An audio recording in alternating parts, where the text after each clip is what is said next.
CNN interviewed a self-identified MAGA junkie. This woman is named Jennifer Pigot, lives in West Virginia. She was fired from her job as a probationary employee in the Treasury Department for poor performance. She was a huge fan of Donald Trump, voted for him, etc., but is the latest casualty in Doge's gutting of the federal government. Here she is explaining to CNN why she now regrets that vote. This flag used to hang there. This was the flag Jennifer Pigot proudly hung outside her home during campaign 2024. We had the flag. I had the shirt. I was a MAGA junkie. A MAGA junkie who thought her government job would be safe with Donald Trump in office. She was wrong. I cried. It's scary, you know, it's a really scary thing. And I was embarrassed. He's a good boy. Pigot was abruptly fired last month from the Treasury Department's Bureau of Fiscal Service, based here in Parkersburg, West Virginia. The reason given for the firings of 125 probationary employees at the Bureau? Poor performance. I had my last review on the 31st of January, and I had the highest rating that you can get on a review, less than 21 days before I was terminated for my performance. You voted for Donald Trump. I did. Do you regret that vote? Yes, I do. To cut the knees out of the working class Americans just doesn't make sense to me. I expected more from President Donald Trump. Since speaking out, Pigot says she's received death threats and her home has been egged. If you could say anything to President Trump now, what would you say? I expected better from you. I really did. I expected that you would do what was right and cut waste and fraud and all of those things that you promised us before we elected you in office, but you're not doing that. You're creating a disaster, and I don't know what America's going to look like if this continues. Well, what the Trump administration wants to do, and what Doge and Elon Musk want to do, is to funnel federal workers back into the private sector. There has been a persistent, from their perspective, lack of labor discipline over the past few years because unemployment has been at such a low level. Now, that doesn't necessarily mean that people's standard of living is good. It doesn't mean that, actually, because we have price gouging on groceries by corporations that took advantage of naturally occurring inflation and elongated it so they could have record profits. And we're seeing that in paperwork as they continue to claim that it's naturally occurring inflation or shoplifting or something like that. They want to discipline the labor force, and taking a lot of public employees, putting them back into the public sector, increases unemployment and increases scarcity. And so this is what they're trying to speed run here.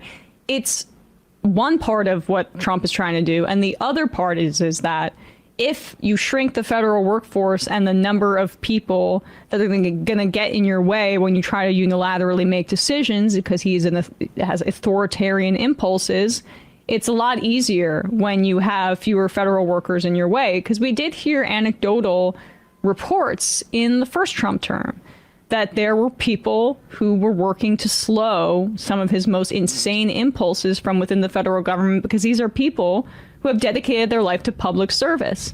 And that's the overarching theme of this, too. The Trump administration doesn't respect or value public work.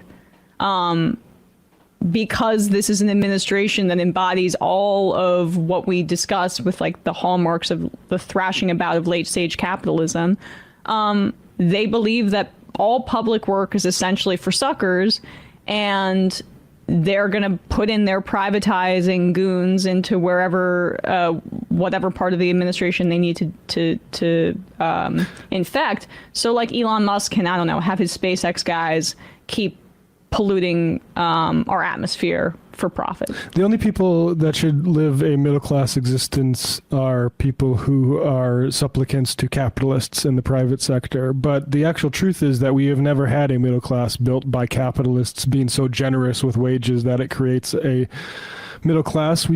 have a middle class because of the gigantic interventions in the economy during the New Deal era that caused a massive sort of crunch and basically like rising of wages and for working people as opposed to the wealthy. And yeah, we're not going to.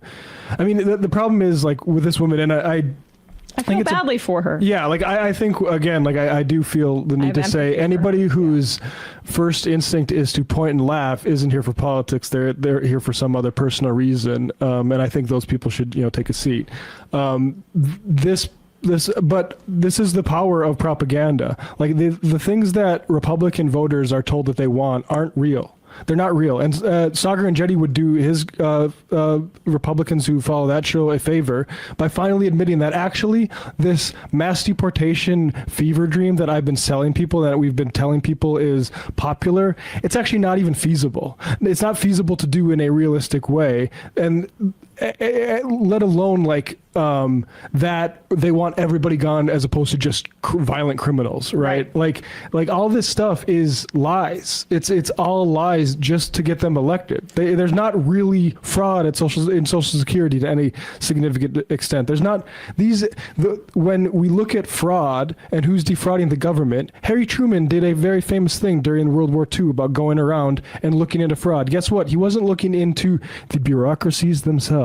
He was looking into contractors who provided things like aerospace, or not aerospace at that point, like aircraft makers selling crappy planes to like flight schools and stuff like that. Like that's what this actually is, which is to say Elon Musk would have been one of the people that Harry Truman would have investigated. He wouldn't have been put in charge of the fucking investigations by the government. No, that's exactly right. And the other thing that's annoying about this whole federal workforce unelected career bureaucrats talking point, which is hilarious given exactly what Matt just said, is that Elon Musk is completely unelected and is acting as a government actor without any of the processes that would be involved in democracy.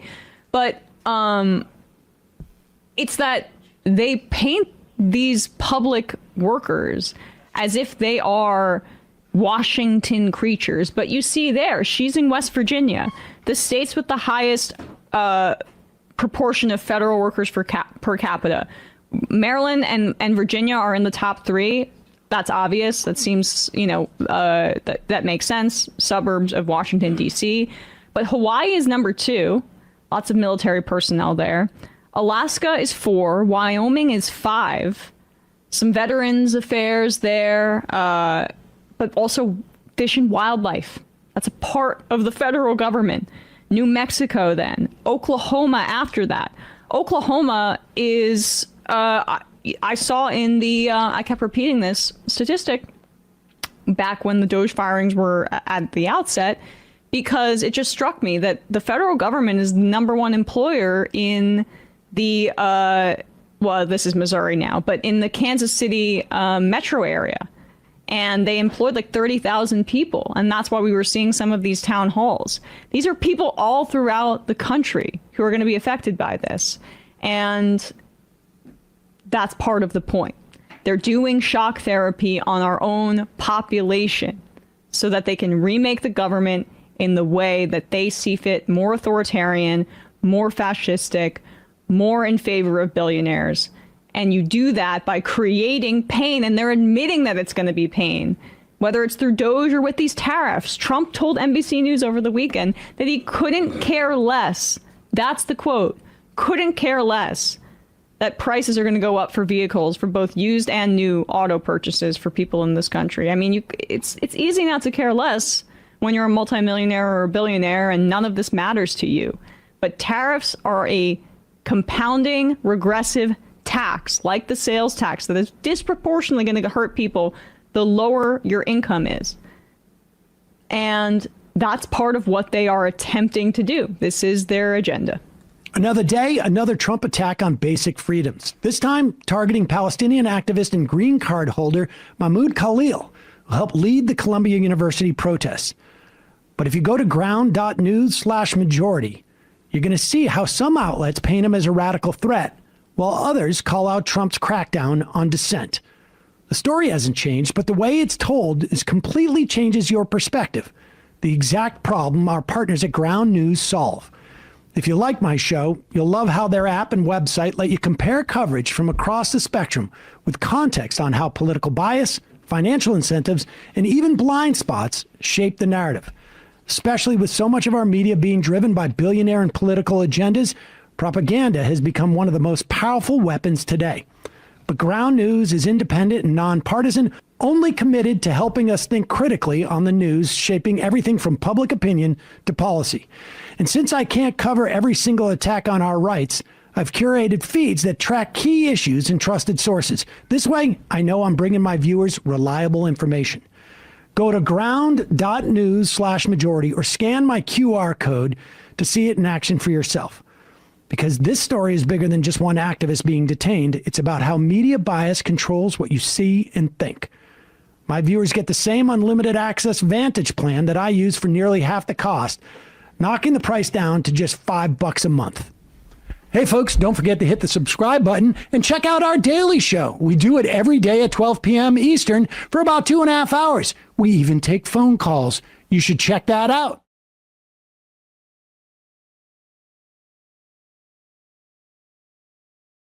In the run-up to the election, we talked quite a bit about Russell Vogt. He was part of the offshoot organization aligned with the Heritage Foundation that developed Project 2025. There's a lot of stuff in Project 2025.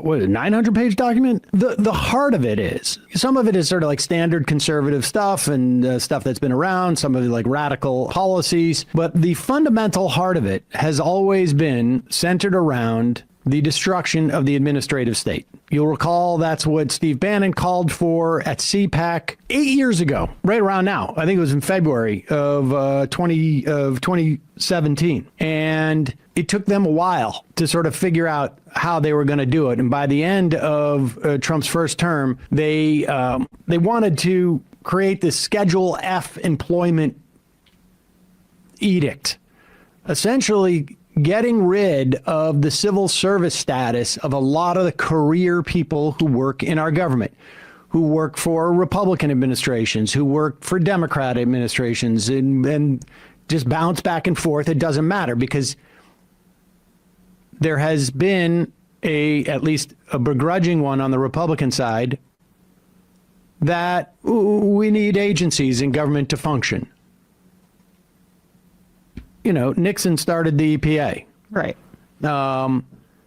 And the conservative movement is such that they started to believe their own rhetoric so intensely that there is a sense that it is really a problem to have government. Now, understand, all of this, it is about extracting America's wealth. When you get rid of an agency, almost every agency, not every, but almost, much of the ones that are sort of forward-facing to the public, what they do on some form or another is inhibit corporate profits because a lot of those profits come at the expense of society. It's too expensive to burn this chemical. We're just going to dump it into the river. Society will deal with it. Dead fish, cancer, whatever.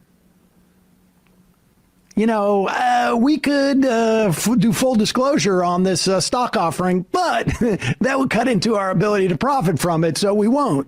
No, the SEC says, actually, you have to.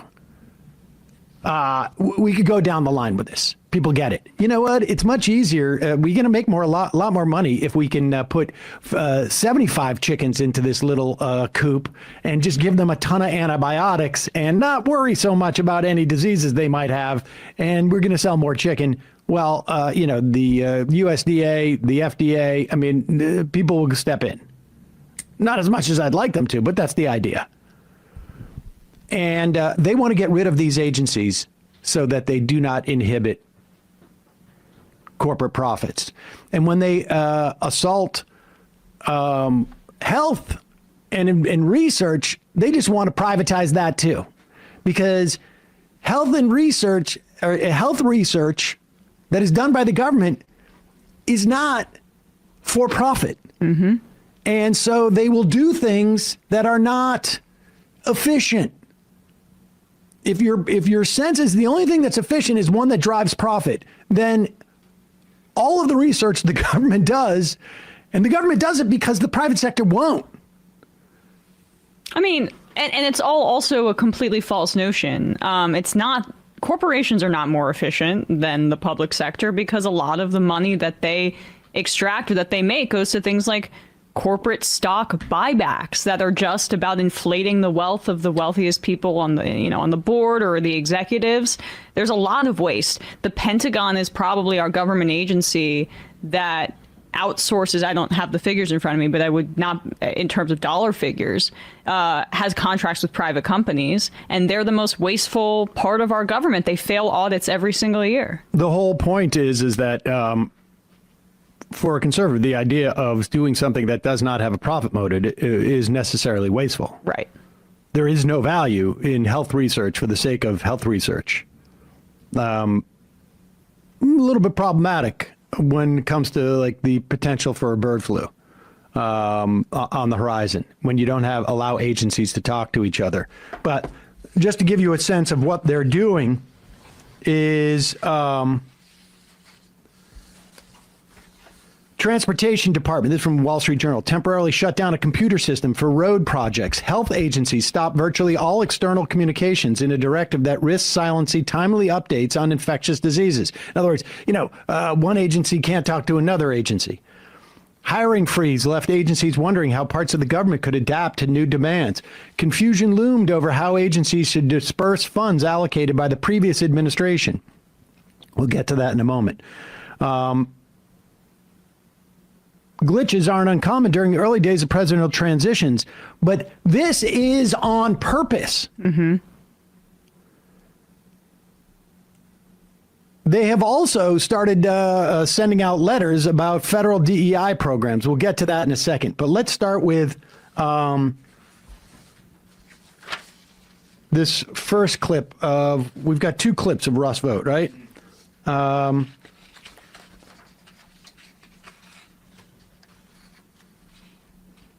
You heard yesterday Tim Kaine say, is it woke to do this? Is it woke to do that? Well, I think from their perspective, they think it is. Let's start with Jeff Merkley about his support for the failed welfare reform, because in the 90s, Bill Clinton signed the welfare reform that the Republican lawmakers brought him, because that's Bill Clinton. And it wasn't until we started having severe job losses that we really saw the impact of what was happening here. Extreme poverty went through the roof. Go ahead. Let's turn to work requirements. You've been a big advocate of work requirements. You encourage states to adopt waivers that would allow them to do that. Pause it, incidentally. Medicaid. He's saying work requirements, not for getting some type of welfare payments, work requirements for Medicaid, for health care.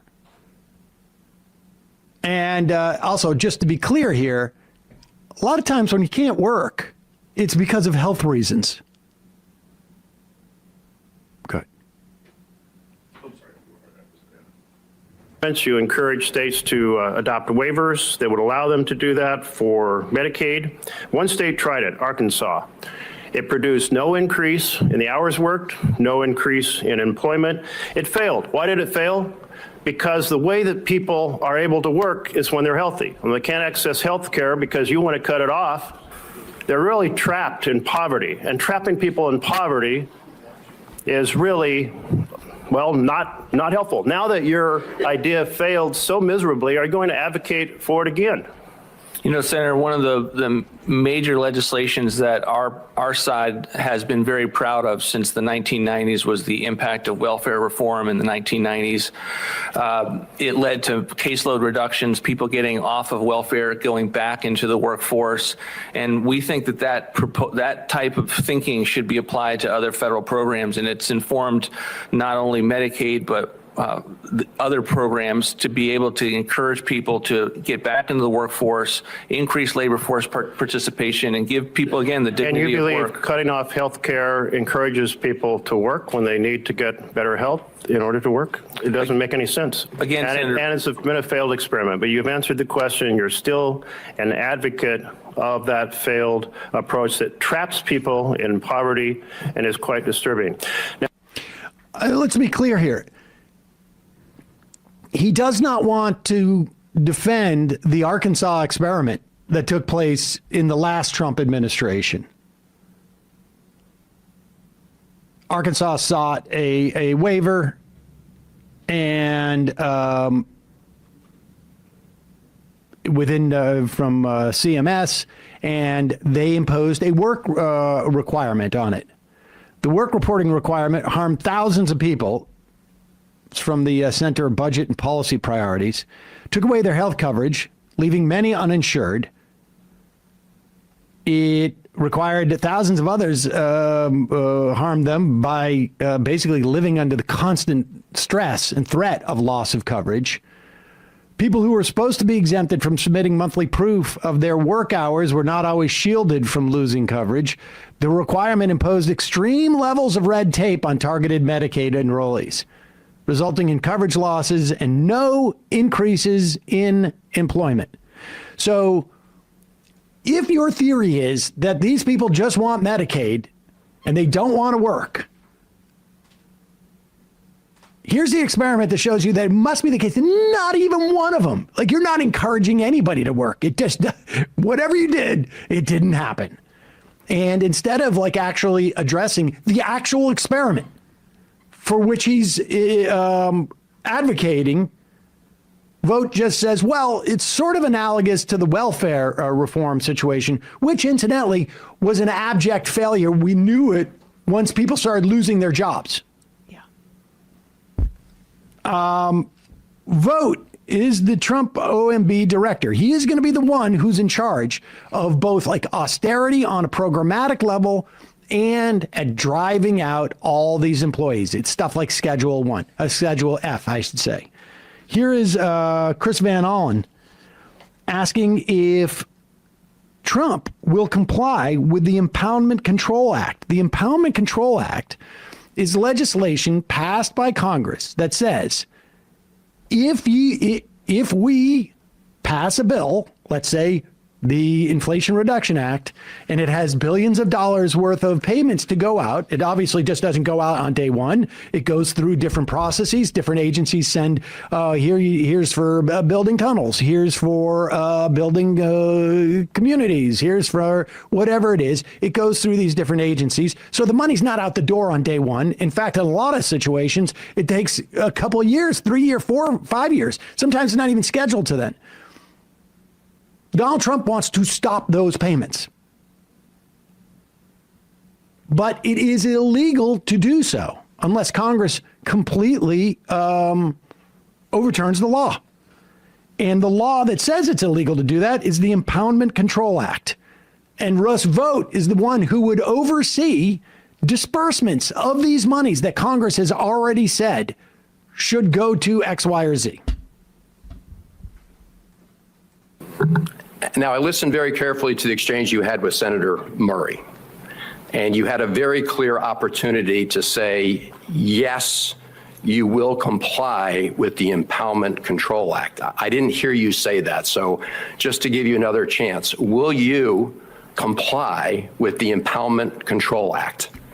Senator, the president ran against the Impoundment Control Act. This is, Mr. Vought, I know what the president did. He wants to change lots of things. He can submit legislation to do that.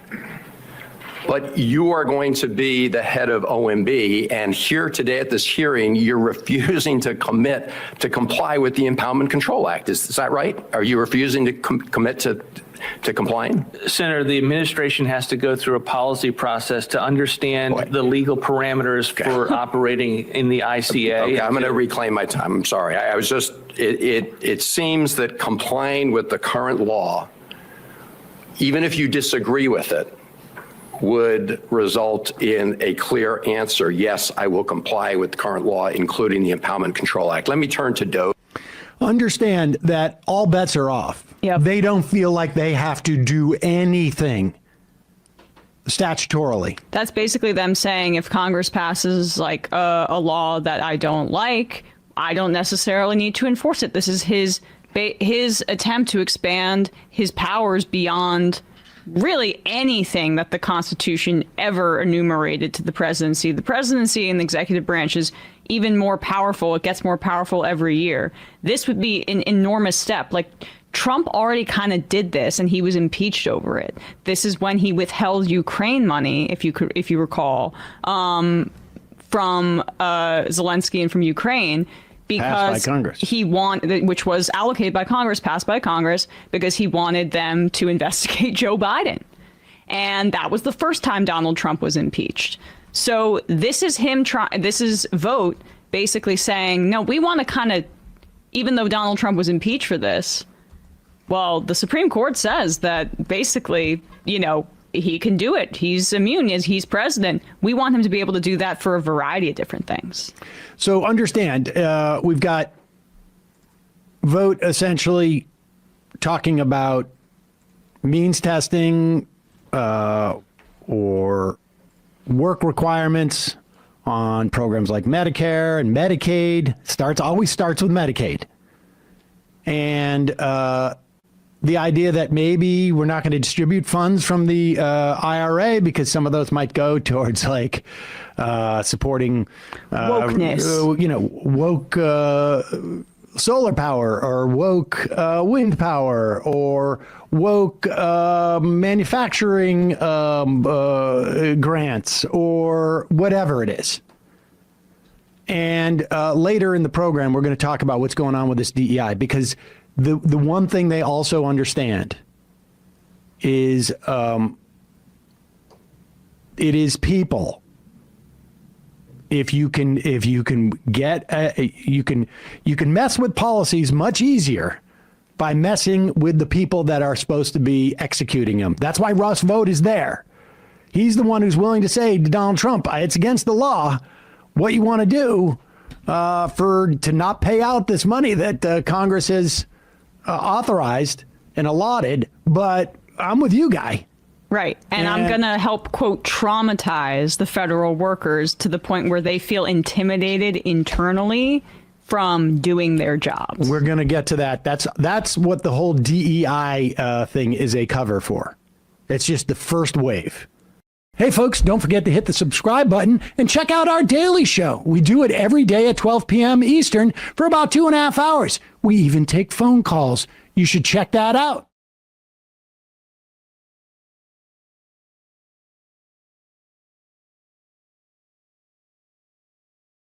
There is a fracture within the administration. You have the legalists like Russ Vought and his deputy, who apparently was in that famous painting with Harlan Crow and Clarence Thomas, who want a legal challenge to the Impoundment Control Act and an overturn of Train v. New York, the 1974 Supreme Court ruling that says the administration can't not spend what Congress appropriates. When we spoke yesterday to Gil Duran, who's been writing about the tech bro side of this equation, the Curtis Yarvin, Elon Musk, Mark Andreessen, Peter Thiel fusion with the Russell Vought Heritage Foundation people.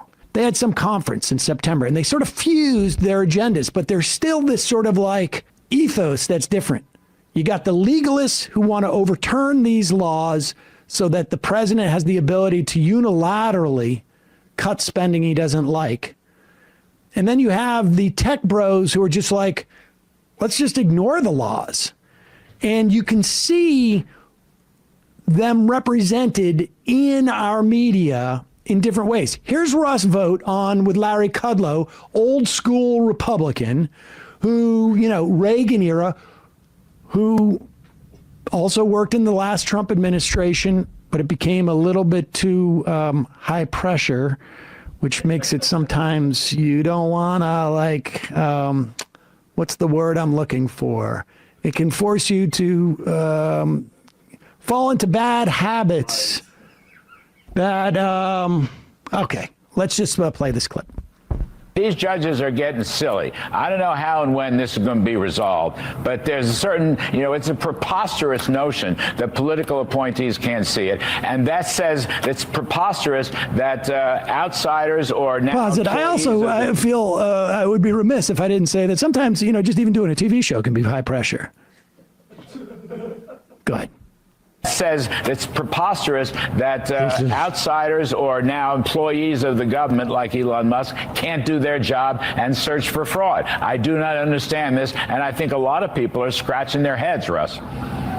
Well, it defies common sense. It defies the Constitution. But the reality is this has been a key pillar of the Democrats' administrative state. And one of their principles is that career individuals and not political appointees are the ones that they want to rely on making decisions and shielding those of us who are political appointees from the actual information that we need to make decisions based on what the president would do if he was in our shoes. And you can't do that if you don't have access to the information and you don't have the tools at your disposal to make sure everything's going across your desk that you need to know to be a sound representative of the president. Yeah, I mean, it seems to me. Now, what that gobbledygook tells me, they're sort of pretending it's an audit, but Russell Vought is getting dragged into this, like, let's just say it's an audit and stall and doesn't, they don't. They're getting a little bit lost, like they've lost the narrative here. And it's also an admission that like now they're turning to sort of like whining about it rather than saying we're not obligated to listen to the courts. Remember Vance floated this the other day and they must have gotten pushback from places and I don't know where it is. But here is Dan Bongino. Dan Bongino also interesting because we just heard from Milo Yiannopoulos on the Tim Pool show that right-wingers regularly got paid millions of dollars by billionaire benefactors to buy viewers, to fake it till they made it. And he cited specifically Ben Shapiro having done this. And Dan Bongino had the same trajectory. Just out of nowhere. Bizarrely popular. When he was working with the NRA, all of a sudden he just skyrocketed. And then you look, the bottom line is, somebody gave us $1 million and we bought $1 million worth of views on Facebook or YouTube or whatever it was, or iTunes, and we would be in the top 10. All of a sudden you start to get like, you fake it and then you make it because comedian Joe Mandy famously bought 1 million Twitter followers. And it completely it was really good for his blew up his career. All right, but here is Dan Bongino. And what's fascinating about this is this guy's a little bit all over the place, but he also, we were talking yesterday about how they don't understand how to interpret art or even entertainment in any way. And this is sort of fascinating. So this is what they're doing. This is why Clarence Thomas has been speaking out about the national restraining orders. How a judge in New York can give a restraining order for a congressional district in Wyoming is ridiculous. Pause it for a second. Will you pull up the clip of Dan Bongino saying this about every ruling that came out of the Fifth Circuit in Texas, which basically, shot down, for half the country, the ability for women to get an abortion or mifepristone, or, I mean, we could go on and on and on of how many of Biden's executive orders were shot down by one judge in Texas. What was that guy's name? Craig Kurzansky or whatever his name is? I mean, Kaczmarek. Yeah. I mean, give me a break. There is no clip of Bongino saying this because he never said it. Go ahead. Restraining orders. How a judge in New York can give a restraining order for a congressional district in Wyoming is ridiculous. Clarence Thomas has been warning about this forever. This A Muse on Twitter is talking about this lawfare too. How this Obama-appointed judge threatened Trump and his team with arrest if they don't restore every dime of funding that have been paused or canceled. Folks, my recommendation is Donald Trump should ignore this. This judge is obviously not acting constitutionally at all. It should be ignored. Demand resuming all, but you can't order the executive to spend. I mean, you've effectively usurped the power of the executive. Now, before I get to the next, I'll play your video. Bongino doesn't probably have a copy of the Constitution there. I mean, he probably carries one around, but I have a feeling it's like just all written in pig Latin. Soaked in whiskey. Congress appropriates the money. The job of the president is to faithfully execute the laws that have been passed by Congress. If the law says expend $100 at this agency, the president doesn't have the ability to go like, well, that's just not the law. First of all, it's not the Constitution. It's not the law in terms of the 1974 Impoundment Control Act, and it's not the law in terms of the SCOTUS Train v. New York City ruling in 1974, or what the OLC found in 1988. Go ahead. Oh, but you can't order the executive to spend. I mean, you've effectively usurped the power of the executive. Now, before I get to the next, I'm going to play you a video by Crazy. Big Balls McGroin is here. Big Balls. I knew we had one. I knew it. I was thinking about this on the Monday show. I'm like, we better have a Big Balls McGroin, or the McGroin Army's losing their influence, man. Thank you. You guys, I knew the McGroins would be there. I knew. You guys and ladies are the best. That's fantastic. Folks, threatening with arrest. Who's going to arrest them? The marshals? You guys know who the U.S. Marshals work for? Department of Justice. That is under the, executive branch. Donald Trump's going to order his own arrest and his team. This is ridiculous. This is ridiculous. There was also a time where the Department of Justice was supposed to be independent of political influence, and they took an oath to the Constitution. They don't work for Donald Trump. They work for the U.S. government. Go ahead. Here's my suggestion before I play this video. Again, I'm speaking hyperbolically, obviously, but it's meant to accentuate a point. Oh, wow. We are a constitutional republic. This judge is clearly making up powers he does not have. He does not have power to demand the president spend money. I mean, what if... Let me give you an example of what I mean quick. Please. Sorry, but this is so important. Yeah, okay. The president finds a fraudulent payment to a terrorist group planning an attack on the United States. Can a judge order that payment be made? Of course not, Dan. What's the difference? Pause it. Okay, I'll tell you. I'm going to help Dan Bongino out. There's no evidence of a payment to a terrorist group. The judge, there's no evidence of fraud. Those are two things that are different.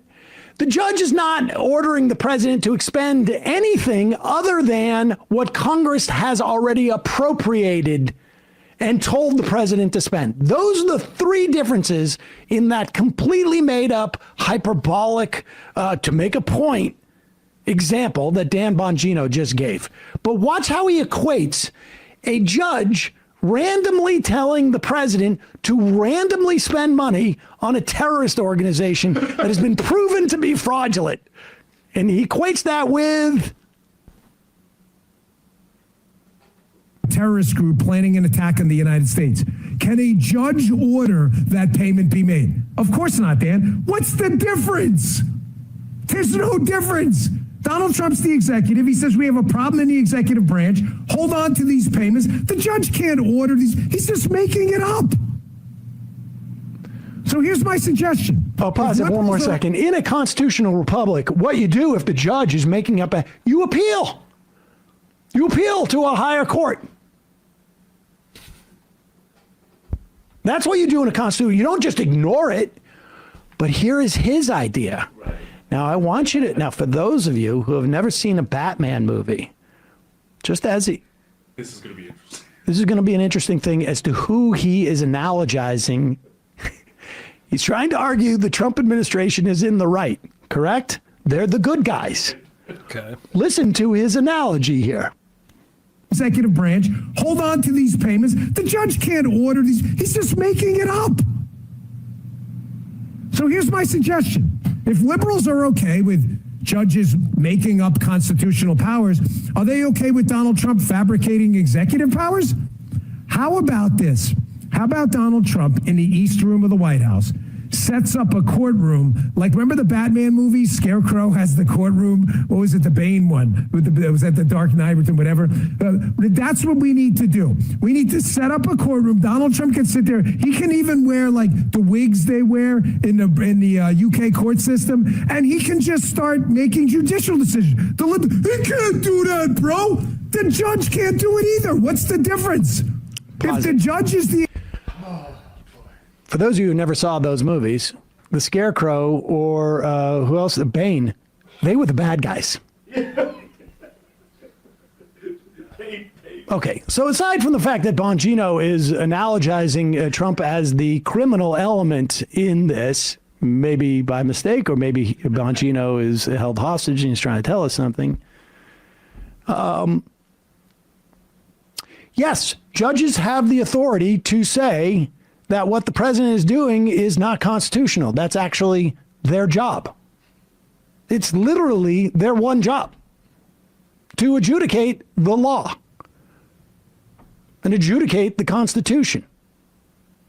It's not the president's job to unilaterally say, we can do this. It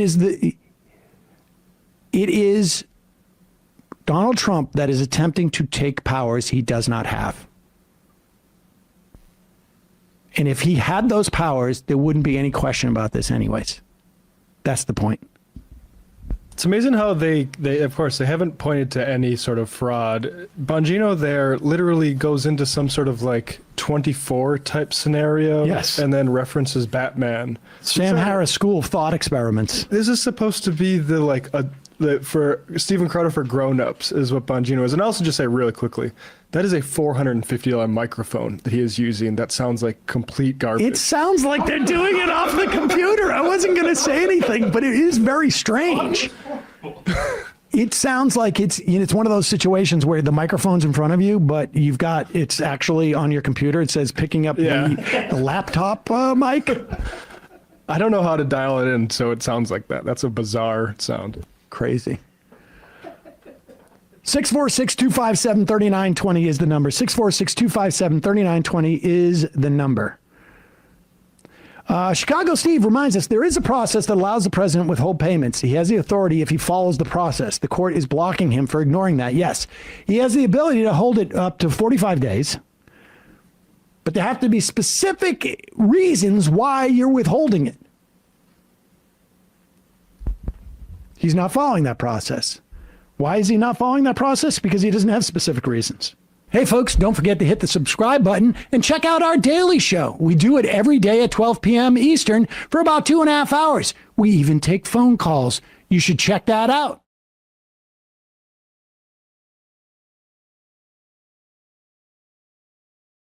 In an attempt to distract people from the fact that Donald Trump's tariff policy is incredibly incoherent and that he basically both folded to China and still potentially created inflation and potentially some form of stagflation, because we will see what the implications of having who knows how many businesses go out of business because of this tariff lodged on China. But all of that, in an attempt to distract from that conversation, Trump signs an EO, an executive order, which has, as far as anybody can tell, no force, no enforcement. You would need this to be ironed out in the legislature, and he's just not doing it. It's a glorified press release, which is what a lot of these are. No, because it means everybody's going to wonder what's going to happen for 30 days.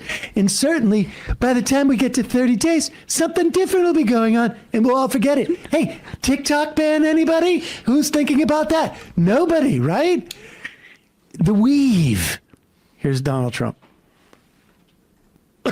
So first, I'm directing the U.S. trade representatives and Department of Commerce to begin investigations into foreign nations that extort drug companies by blocking their products unless they accept bottom line and very low dollar amounts for their product, unfairly shifting the cost burden onto American patients.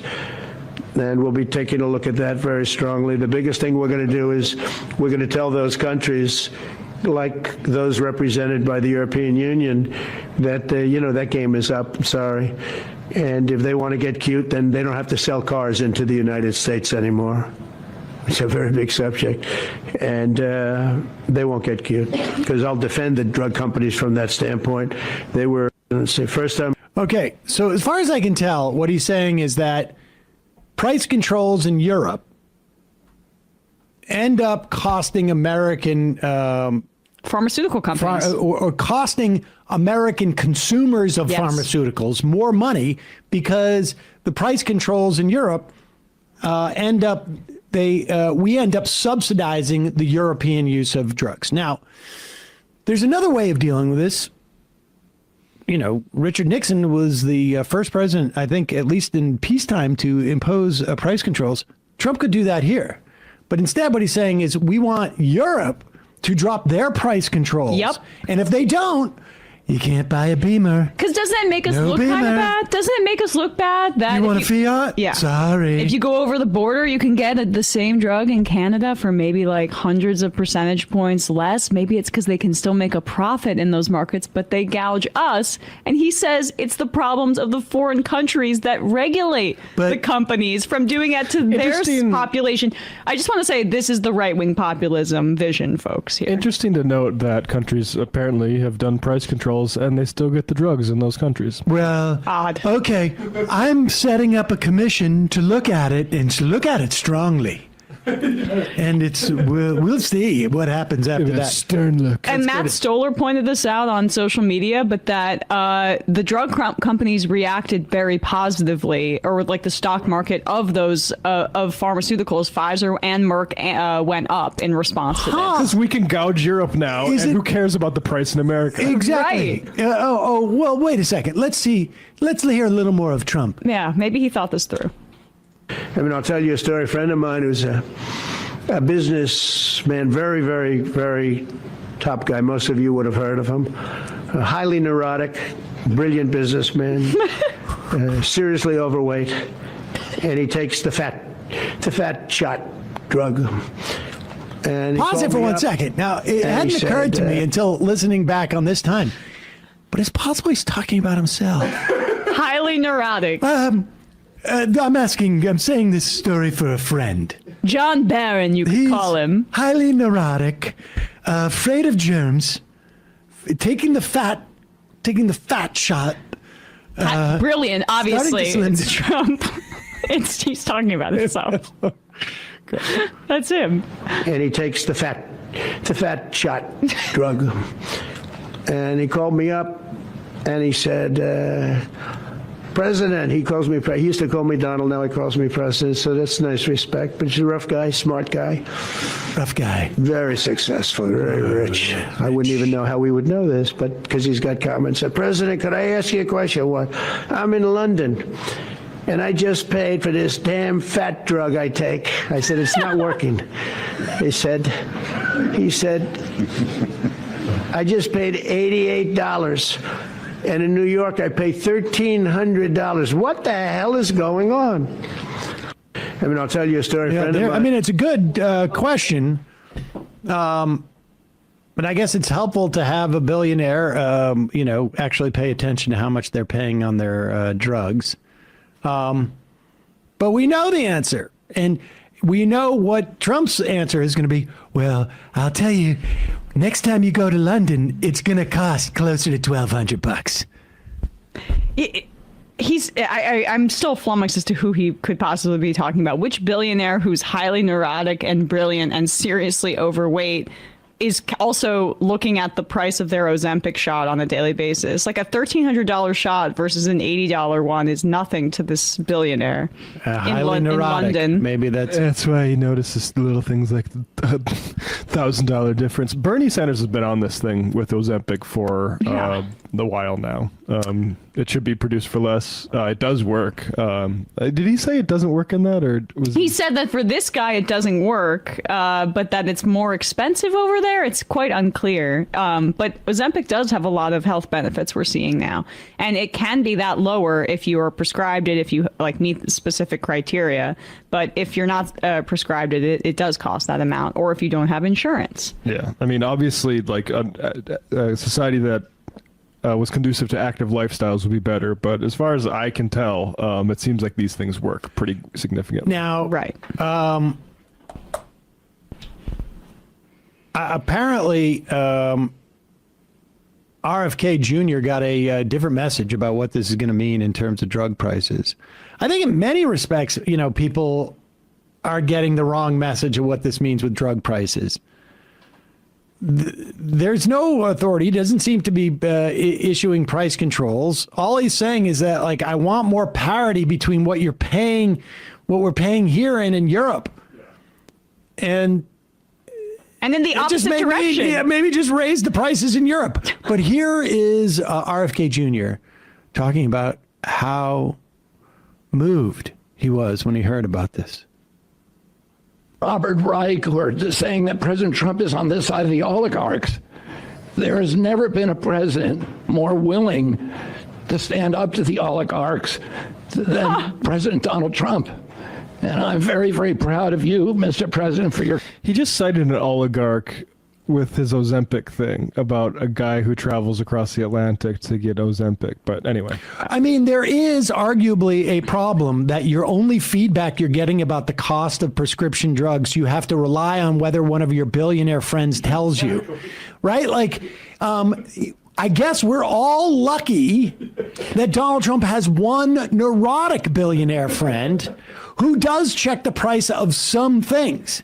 But outside of that, I know. Right. Well, that's when he's getting advice like about how the little 11-year-old baby girl can have $2 instead of 50. Right. That's like that was the wrong billionaire spoke to him on that day. Which is a billionaire that has the toilet that can't flush.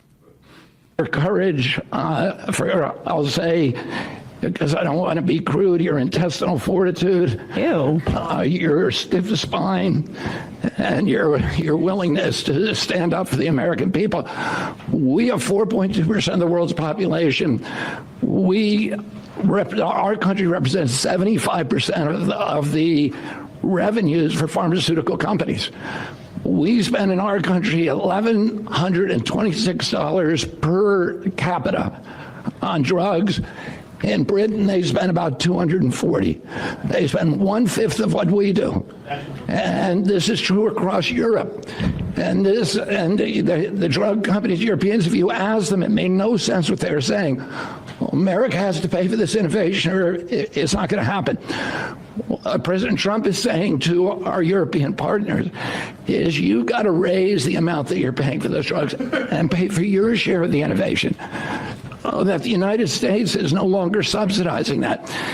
So, Posit, to be clear, now it is conceivable that after raising prices on the Europeans, the drug companies will say, we'll voluntarily now drop the prices in the United States, marginally. We should also say that under the Biden administration, every year there was 10 drugs that are paid for by Medicare that had to be negotiated. So, like, the writing was on the wall. And to the extent that they're going to drop any prices, they may or may not, they're not obligated to, they're definitely going to get a windfall, it appears, from Europe. But the idea that he's being praised in this way, Bobby Kennedy explicitly came out against the single-payer health insurance. Now, the UK, who he's comparing it to, they have not just a single-payer health insurance, they have government-provided health care. For us just to go to government-provided health insurance, spending what we have for Medicare and Medicaid, there would be a lot of savings in terms of drugs. There would be a lot of savings in terms of medical procedures, because we would also be a lot smarter as to know when things are indicated, and we'd be able to buy in bulk. None of that is being touched upon here. All it is forcing Europeans to pay higher drug prices at the risk of forcing Americans to pay for higher European goods. Yeah, and you can just trust the pharma companies to make sure those savings are passed along to America. This is how I talk to them. They'll be fine. This is how they did the anti-war thing too. We're anti-war, and what we mean by that is telling the Europeans to spend more on war. Yeah, right. It's just about his rivalry with Europe or something. But also, even if Donald Trump had this executive order that said we want this more substantive, right? We want Medicare to be able to negotiate for all drugs, as opposed to just the more narrowly tailored one that Biden addressed. It still wouldn't have any teeth and would be challenged and overturned in the courts because Biden had to do that through the Inflation Reduction Act. And that's what we're going to see in 2026, that expansion. But Trump will probably take credit for it. But this is both like the reverse is like we need our drug companies to be ripping off the Europeans more. And also, I know that this isn't even going to take any effect. I'm just going to gesture at it. And you have this dude pretending this guy's anti-oligarchy, Donald Trump, who you don't get it. His attorney general was a lobbyist for the Qatari government. And it's now in the cards that he might be getting a $500 million plane from Qatar. You don't get it. It's called a race to the bottom. And we're going to win. We are going to win. That's one race we'll win. Lowered the price of their drugs by just 20%. That is $10 trillion that can be spent on innovation, and the health of all people all across the globe is going to increase. Wait, pause. Wait a second. So wait. Okay. Now I get it. He's not even saying, he doesn't, you notice even Kennedy's like avoiding like saying it's going to mean lesser drugs for us. Yeah. He's saying they're going to take those $10 trillion and they're not going to put it in their profits. They're going to use it on innovation. Oh, sure they are. No. I should trust them? We know they're going to do the right thing. Oh, Bobby Kennedy's telling us we should trust Big Pharma to do the right thing. It's just, right? This is just unbelievable. RFK Jr. says trust Big Pharma to do the right thing. This is actually the way I got the president to sign off on outlawing the measles vaccine. That's what the agreement I made with him was. I would come up and really praise what he's doing here if he outlaws the measles vaccine. You know where we could find a bunch of money for innovation is the family bank accounts of Trumps and Kennedys and put it towards Medicare for all. Yes. Go ahead. Products. So I'm just so grateful to be here today. I never thought that this would happen in my lifetime. I have a couple of kids who are Democrats, are big Bernie Sanders fans, and when I told them that this was going to happen, they had tears in their eyes because they thought this is never going to happen in our lifetime, and we finally have a president who's willing to stand up for the American people. Thank you, and Dr. Oz. Oh my God, Dr. Oz. I cannot wait to go home and tell my kids that Europeans are finally going to be paying more for prescription drugs. The look on my children's faces when I tell them that for French people, they're going to have to pay a lot more for their insulin. The just absolute joy that is going to be on their little cherub faces, and I just I can't even think about it without breaking out in tears myself. Oh, kids, wait till you see how much Europeans are going to have to pay. You're going to feel so much better about yourselves. Freedom Pharma. Oh my gosh, it's going to be wonderful. Bernie Sanders had a statement about this executive order. Let's pop it up just in case, any of RFK Jr.'s kids are listening. Look, I'm going to bet that didn't happen. Really? Because the tears in her eyes thing, it is interesting. It's just a note I had because Trump's always saying that tears in their eyes, they come to me. It's like Bobby's picking up on all of his weird ticks too. I wonder how hard they're going to cry when they read Sanders' statement on it. They were probably just crying because their dad wouldn't stop tanning his testicles in front of them. I agree with President Trump. Dad, put on your clothes. Oh, God. Dad, what kind of animal carcass is in the trunk? Yeah. It's been smelling for I days. agree with President Trump. It's an outrage that American people pay by far the highest prices in the world for prescription drugs. It's beyond unacceptable that we pay in some cases 10 times more for the same exact prescription drugs that people in other major countries. But let's be clear, the problem is not that the price of prescription drugs is too low in Europe and Canada. The problem is that extraordinarily greedy pharmaceutical industry made over $100 billion in profits last year by ripping off the American people. Further, as Trump well knows, his executive order will be thrown out by the courts. If Trump is serious about making real change, rather than just issuing a press release, he will support legislation I will soon be introducing to make sure we pay no more for prescription drugs than people in other major countries. If Republicans and Democrats can come together on this legislation, we can get it passed in a few weeks. Unlikely that that's going to happen. But again, the idea that companies that make hundreds of billions of dollars in profits are going to take their newfound windfall from Europe and put it towards innovation as defined by like just pure, we're going to go out, we're going to do a moonshot, and it's not going to be in any way a function of how much money we think we can make on this or that. But that's the real They're going critique. to make ivermectin 2. Yeah, that's the sequel. That's the critique of pharma that makes sense.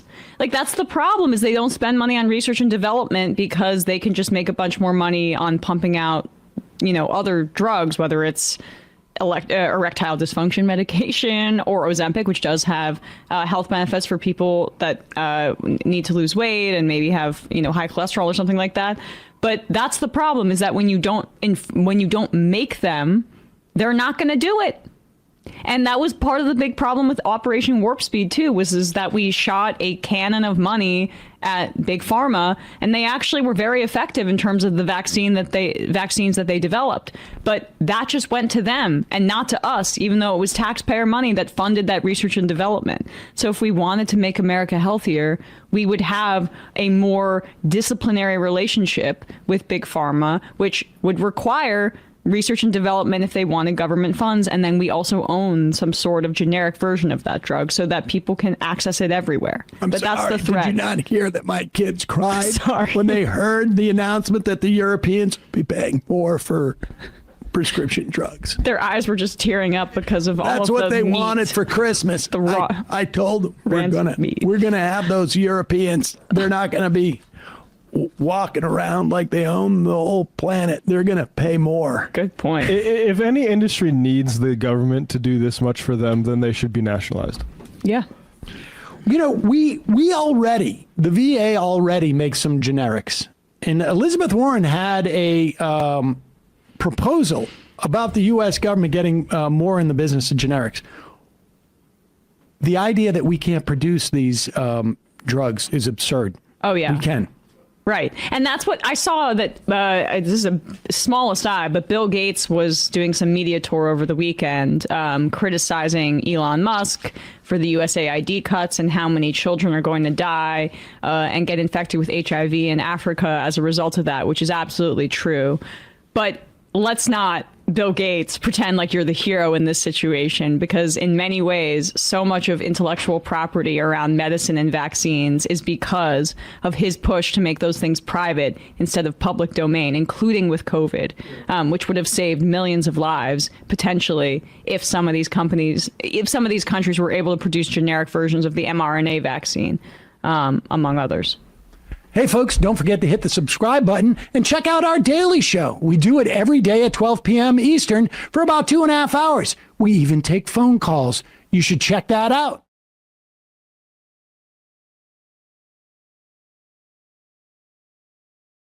It's a really big deal in Wisconsin in and of itself, and it's going to change ultimately, perhaps, the congressional delegation. It's going to change a lot of things in Wisconsin. We should also just note that in this election, voter ID requirements were essentially amended to the Constitution, and it won pretty big. This has been law of the land in Wisconsin for 10 years now. It was passed by the Republicans back in 2014 to a large extent, the Democratic Party, Ben Wickler, voting rights advocates, I think the ACLU is in on this. They have spent the past 10 years essentially getting people up to speed and trying to make sure that everyone who has the right to vote has some type of identification. It was a real problem for older people, particularly Black Americans who are older, because many times, you know, when you go back 70, even 60, 80 years, 10, 15, 20 years ago, there just wasn't the documentation in many instances. I imagine that correlates with poorer older folks too. Definitely. And the Democrats really did not contest this amendment because in part it was an attempt for Republicans to bring out more of their voters. And I think the strategy was we have already dealt with this as a political matter, as an operational matter. And if we fight this constitutional amendment, we're probably going to lose, A, and B, it could draw out more voters. Now, in retrospect, Democrats did so well in this that it's hard to imagine there was any scenario with this Democratic turnout that the Republicans could turn out people to vote. Because even in the last midterms, I don't think the Republicans achieved the vote tally that Crawford did in this off year, off election being for the Supreme Court. Here she is at the podium after winning. You know, just moments ago, I received a phone call from Judge Brad Schimmel conceding the race.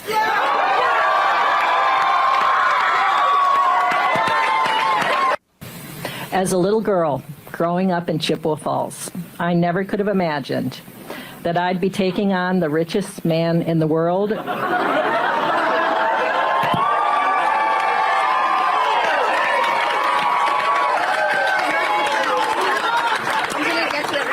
For justice in Wisconsin, and we won.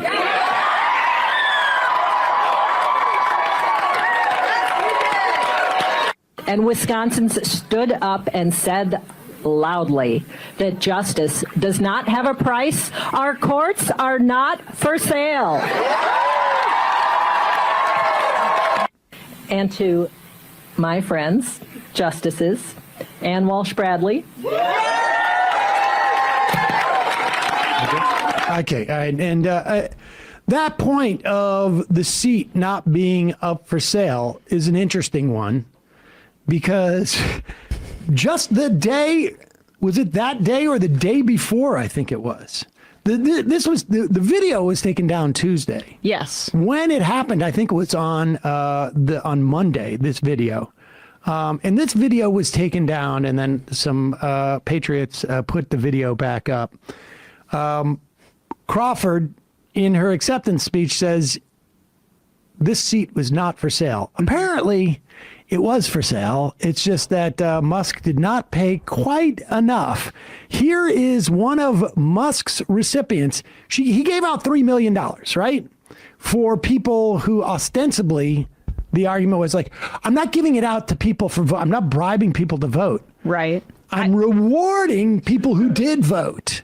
Okay. I thought it was two $1 million payments, but it doesn't really necessarily matter. Or one? Or three, rather. We're going to look into it. The other one, I know at least what the other one was by a guy who was coincidentally head of the college Republicans. Is that it? And I mean, it's just good karma. Oh my gosh.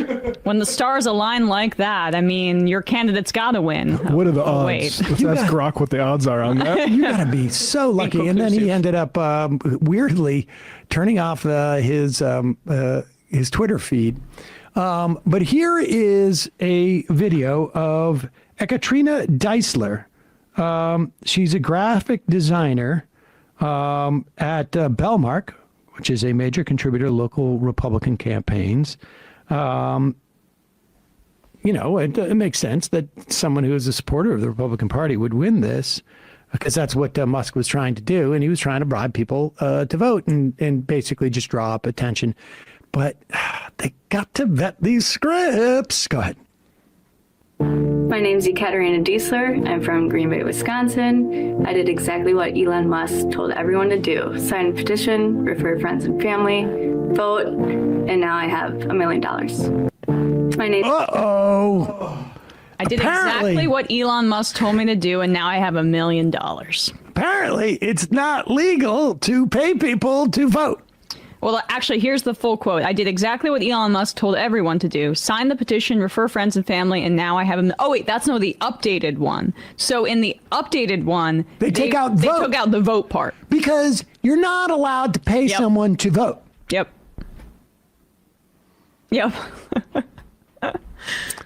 Oh, someone just got doged. I just want to say, Wisconsin, thank you so much for reacting in the correct way to the richest man in the world, coming in and trying to buy your judiciary. Right. As he talks about Soros and complains about J.B. Pritzker putting some of his money into this race. Like, we need broad campaign finance reform. I think that's an easy sell if the Democrats choose to run on billionaires buying our elections and ruining our government. But because this is not sustainable in the long term, we have to overhaul our campaign finance system because the billionaires are always going to be on the side of Republicans more so. But in the short term, he's just giving the Democrats a gift to run against Elon Musk. It's showing up in the numbers. Also, it's a big giant lie that I think I saw some Republicans talking about this. But if you look at the numbers for spending, where people say it's not even close. This is in the Milwaukee Journal Sentinel. It's a helpful graphic. Just how Elon Musk has seemingly contributed more than all of the other donors combined. Also, Soros is fourth after two other Republicans that, Uihleins, people might have heard of that name. I actually don't know who Diane Hendricks is.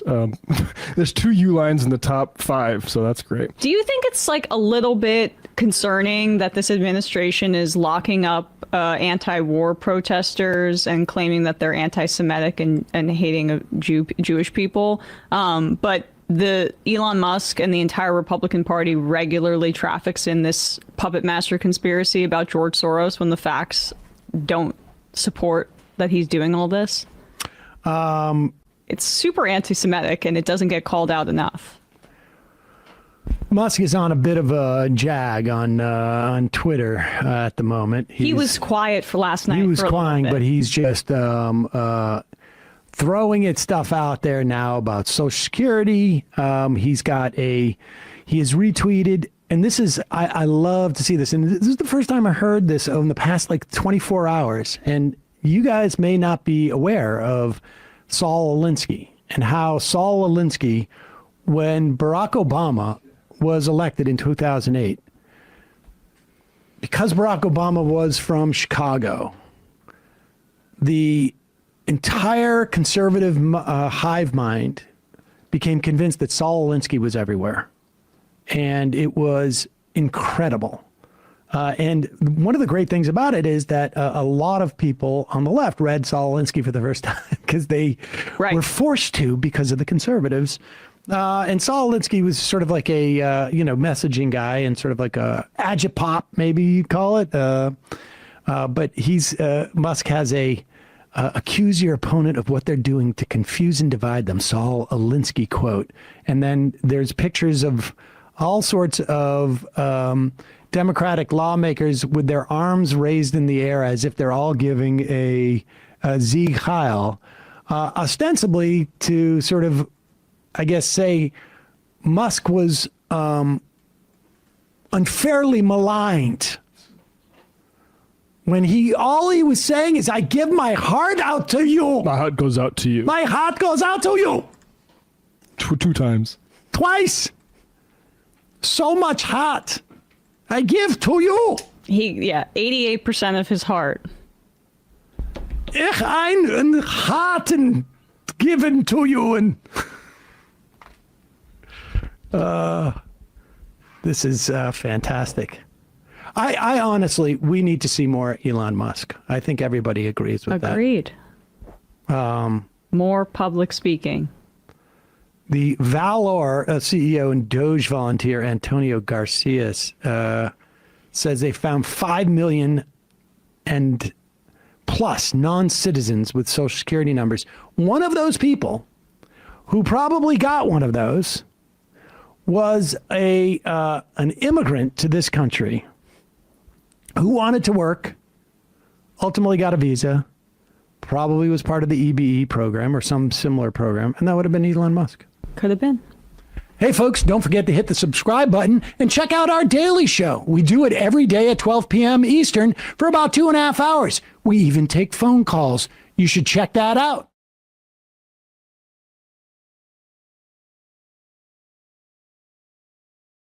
I want to welcome to the program MT Snyder, Field Examiner at the National Labor Relations Board, Co-President of the National Labor Relations Board Union, Local 20 in San Francisco. I know you're here speaking for yourself and not for your agency, to the extent that the agency exists at this moment.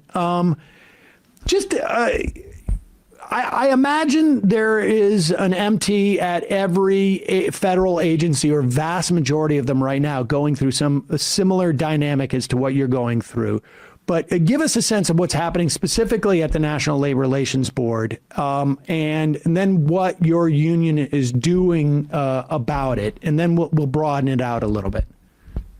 Absolutely. So exactly as you said, I'm speaking in a personal capacity. I'm not speaking for the National Labor Relations Board or the U.S. government, but as a federal worker whose livelihood, whose job is at risk and is under attack by what Doge is doing. And specifically at the National Labor Relations Board, just last week, Trump fired board member Gwyneth Wilcox 3 years before her term expired. So by doing so, he violated the clear letter of the law of the National Labor Relations Act, as well as decades of Supreme Court precedent. And as a result of this, the National Labor Relations Board now lacks a quorum. So labor law enforcement is effectively halted across the country. So that's what's going on at the National Labor Relations Board. Did Trump even cite cause for firing this commissioner? Because it's never happened in 90 years, the existence of the board. Did he cite any cause, or was it just, you're gone? No cause cited.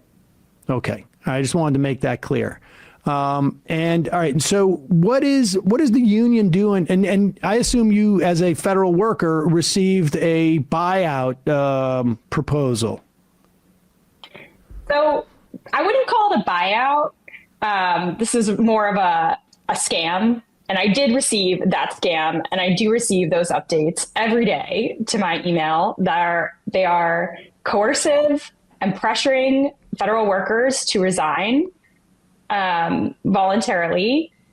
And our union, in response, is encouraging everyone to hold the line, not to resign. And our union has done an incredible job. We have great attorneys who have gone through all of the information provided on this fork voluntary resignation. And there's so many holes in here. It is incredibly legally dubious. And with all of the pressure that is put on federal employees to take this, and all of the fear they're creating right now to encourage people to take this offer, it's obvious that this is something that can't be trusted. And we know that even a very similar email was sent out to employees at Twitter, and those folks did not receive the buyout package that they were offered. Oh, is that right? I hadn't been aware of that. And we also know there's no money set aside for workers who are just going to hang out until September, right? I mean, there's no budget. It's all just sort of whimsy. Yeah, it's very strange that someone would consider it efficient to offer paid administrative leave to 2 million federal employees. So that really doesn't, when there's no budget, we're on a continuing resolution through March 14th. And we just don't know the budget that agencies will have going forward. So are you still getting paid? I mean, I'm curious as just like as a person who's dealing with this, like, are you calling your landlord and saying, hey, listen, I'm not sure. Is there any way that we can go month to month here on this? Like what, like I would imagine the pressure that you are feeling, you know, with this sort of Damocles hanging over your head. The National Labor Relations Board, as far as I understand, without a quorum, they can't do anything right now. And so, like, what are they allowing you guys to do enforcement? I mean, I'm not sure. Like, what is the mechanism in which to enforce anything? There is still work to be done. We still investigate unfair labor practice charges. We can still run secret ballot elections to determine union representation. So there's still plenty of work to be done. But I would say the future of our agency is incredibly scary. I joined just a few years ago. And when I joined the National Labor Relations Board, I thought that this was going to be a place I could work my whole life. I got my master's degree in industrial and labor relations, and I studied labor law. And I thought, this is it. I want to uphold the National Labor Relations Act. I want to uphold the act that gives workers the right to organize, to collectively bargain, to improve their working conditions. And this is where I want to spend my career. But now I have no idea what's going to be next week. I have no idea if I'm going to be laid off, if our agency is going to be shuttered. Just no clue what's going to happen. Have you talked to federal workers in other departments? Are you guys starting to organize cross agency, or are you organizing within? I mean, you're in San Francisco. These agencies, you have agencies in all the major cities and obviously all the states across the country. Like, are you guys, what kind of organization is going on that level, or I don't know, support groups? I mean, and to what extent can you? I imagine some of this maybe we don't want to talk about, but to the extent that you can, like, what's going on in that regard? Yeah, so the National Labor Relations Board Union is a small independent union. And so we are organizing ourselves and our members to hold the line, not to take the fork scam.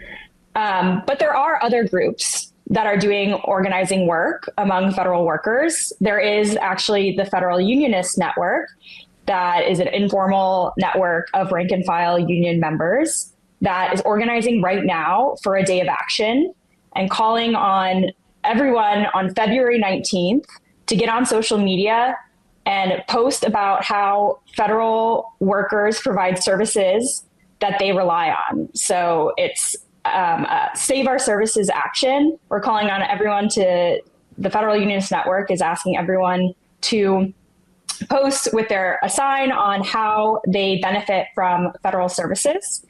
And then there will also be rallies on February 19th at Tesla dealerships all across the country. The Federal Unionist Network is taking the fight to Musk, as he is the person destroying federal worker lives and the services that we provide. So you can get more information on that at bit.ly/SOS action. Okay, so it's bit.ly LY SOS action. We will put the link to this actionnetwork.org/events, Save Our Services action. We will put this at majority.fm and in the podcast and YouTube description. And just to be clear, this is both for federal workers and for anybody else who wants to talk about how these agencies have helped their lives? Exactly. Yes. We need everyone to be speaking out right now, because they won't stop unless we stop them. And we need to be changing the narrative about how the American public benefits from the essential services that federal workers provide. Federal workers are nurses providing care to veterans. They are field examiners investigating unfair labor practice charges. They are researchers looking for cures for cancer. right? These are services that Americans benefit from and rely on every day. And so by destroying these, this impacts every American. And so we need to speak out together to make it clear that we won't let the Trump administration attack our jobs and make all of our lives worse. Have you noticed, and I should say, shout out to Bob Hitt, who I think has your job down in New Orleans, formerly of the AM Quickie here. Have you noticed any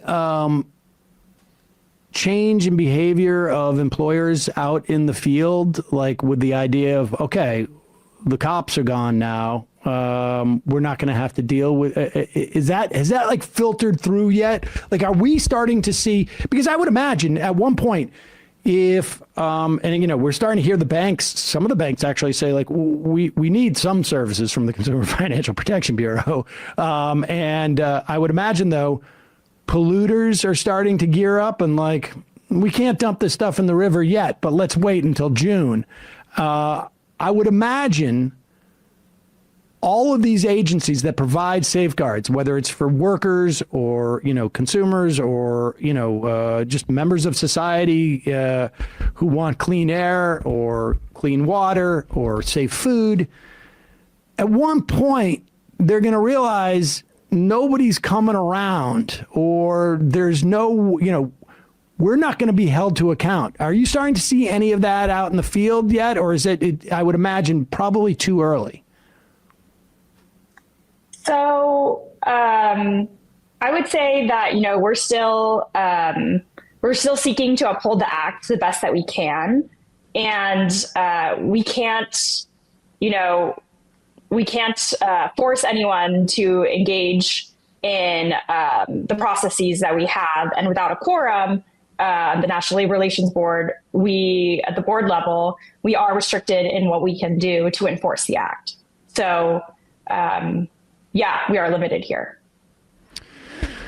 All right. Well, MT, we will put that link in there. Good luck to you guys. I'm sorry all of you are going through this. And hopefully the courts or maybe we'll see some Democratic lawmakers come up and actually help in the argument that you guys are trying to make, that the federal government provides services and basically holds people accountable for infringing upon their rights. M.T. Snyder, field examiner at the National Labor Relations Board, here speaking on her own personal behalf, and co-president of the National Labor Relations Board Union, Local 20 in San Francisco. Thanks so much for your time today. Really appreciate it.